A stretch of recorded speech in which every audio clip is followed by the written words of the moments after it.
Hello guys, welcome back to my YouTube channel know with S K. और आज हम कक्षा 10 की प्रश्नावली 7.2 का सवाल नंबर 3 हल करने जा रहे हैं। तो देखिए, सवाल नंबर 3 किस प्रकार है। आपके स्कूल में खेलकूद क्रियाकलाप आयोजित करने के लिए एक आयताकार मैदान ABCD में, यानी ये आपको एक आयताकार मैदान दे रखा है A, B, C और D। ठीक है। आयताकार मैदान में चूने से परस्पर 1 मीटर की दूरी पर पंक्तियां बनाई गई हैं, यानी 1 2 3 ये क्या है, हमारी सारी की सारी पंक्तियां। ठीक है।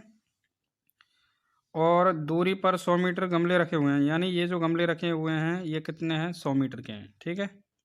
तो देखिए, एक लड़की है निहारिका। तो निहारिका क्या करती है, दूसरी पंक्ति में AD के 1/4 भाग के बराबर दूरी दौड़ती है। यानी निहारिका है जो इस दूसरी पंक्ति से चलना स्टार्ट करती है और ये 100 गमले की जो दूरी है इसका 1/4 भाग चलती है। ठीक है।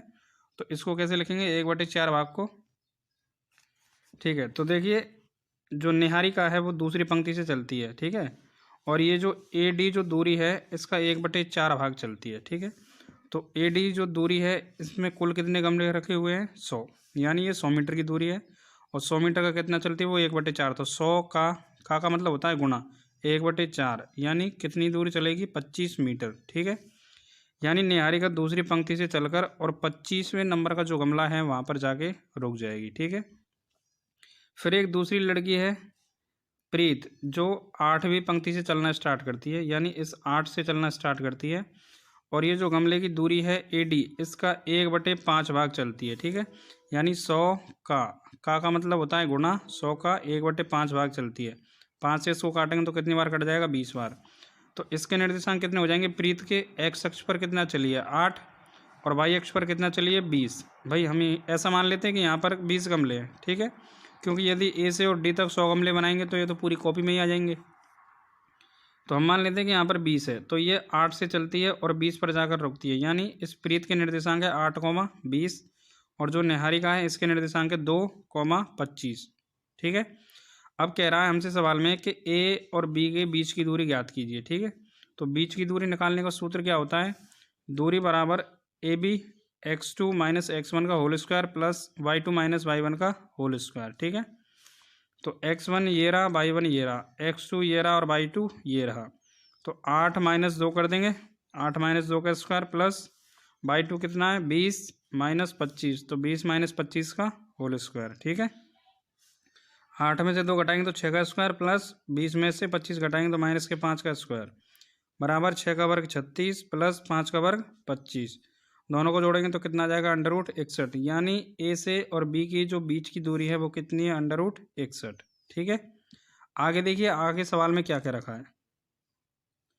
आगे सवाल में क्या रखा है, एक तीसरी लड़की है जिसका नाम है रश्मि, है ना।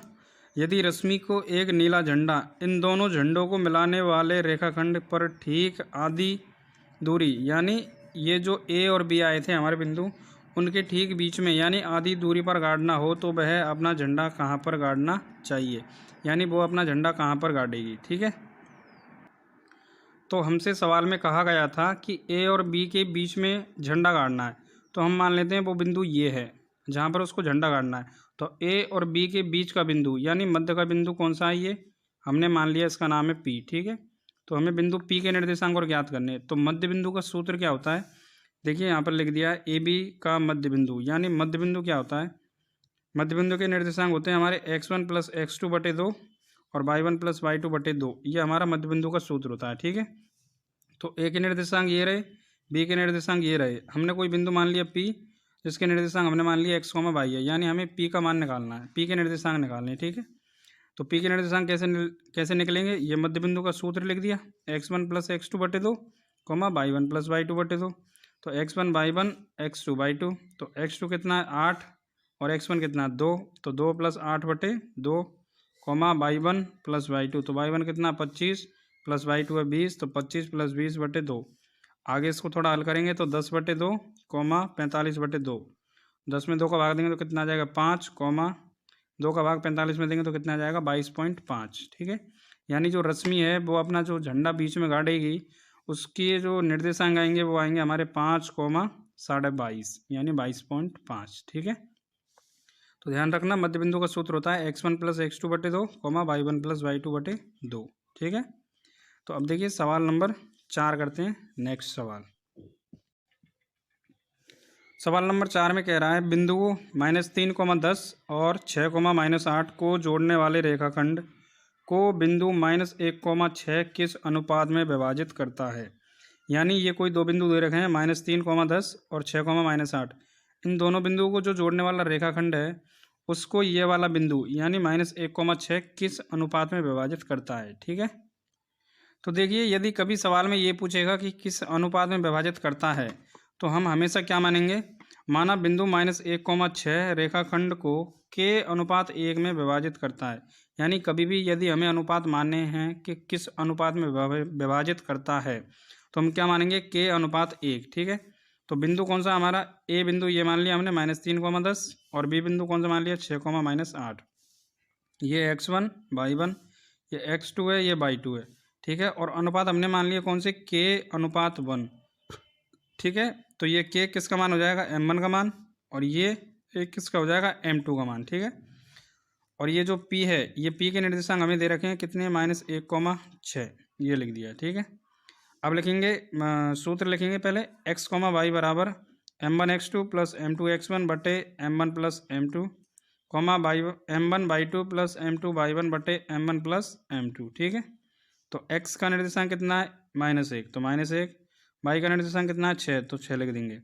m1 का मान कितना है k, x2 का मान कितना है 6, प्लस m2 का मान कितना है 1 और x1 का मान कितना है -3 बटे m1 प्लस m2 यानी m1 का मान कितना है k प्लस 1 यानी k प्लस 1। ठीक है, ऐसे ही m1 का मान कितना है k और y2 का मान कितना है -8 प्लस m2 का मान कितना है 1 और y1 का मान कितना है 10, तो 10 लिख देंगे बटे m1 प्लस m2 यानी k प्लस 1। ठीक है, अब देखिए इसके बाद क्या करेंगे, ये कोमा से इधर वाली जो संख्या है ये इस वाली संख्या को कोमा से इधर वाली संख्या यानी इसके बराबर तुलना करेंगे। यानी कोमा के इधर वाली संख्या को कोमा के इधर वाली संख्या के साथ तुलना करेंगे और कोमा के इधर वाली संख्या को कोमा के इधर वाली संख्या के साथ तुलना करेंगे। यानी 6 को तुलना करेंगे हम इसके साथ और इसके 6 मतलब इस वाले को करेंगे इस वाले के साथ तुलना। ठीक है, तो देखिए आगे, तो देखिए -1, 6 बराबर 6 को के साथ गुणा करेंगे तो कितना आ जाएगा, 6 के -3 लिख देंगे बटे k प्लस 1, कोमा -8 को के साथ गुणा करेंगे तो कितना आ जाएगा, -8 के प्लस 1 गुणा 10 करेंगे तो 10 बटे k प्लस 1। ठीक है, अब कोमा से इधर वाले को कोमा के इधर वाले के साथ तुलना कर देंगे तो -1 बराबर कितना आ जाएगा, 6 के -3 बटे k प्लस 1। नीचे कुछ नहीं है तो 1 मान लेंगे और क्या कर देंगे, वज्र गुना। ठीक है, तो कितना आ जाएगा, माइनस को 1 को k प्लस 1 के साथ गुना करेंगे तो कितना आ जाएगा, माइनस का k और माइनस का 1।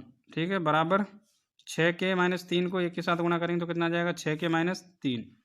ठीक है, आगे माइनस का k और इस 6 के को इधर लाएंगे तो किसका हो जाएगा, माइनस का, तो माइनस का 6 के बराबर माइनस का 3 इधर ही है और इस माइनस के 1 को इधर लेके जाएंगे तो किसका हो जाएगा, प्लस का 1।